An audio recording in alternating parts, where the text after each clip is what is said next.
నోటి మాటతో సృష్టిని, తన చేతులతో ఈ మనిషిని చేసిన దేవుడు దీనుడై పవలించెను పశువుల పాకలో.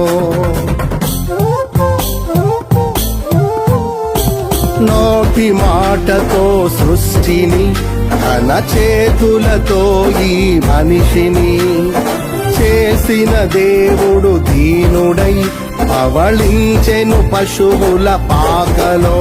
నీ చరిత్రను మార్చు దేవుడు తన మహిమనే నీకిచ్చెను. యూదా ప్రధానులందరిలో నీవు అల్పమైన దానవు కావు. యూదా ప్రధానులందరిలో నీవు అల్పమైన దానవు కావు.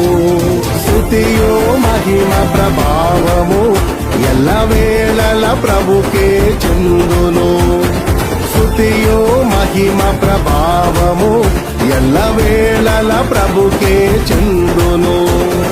రక్షకుని జన్మస్థలమా యూదయ బెత్లెహేమా,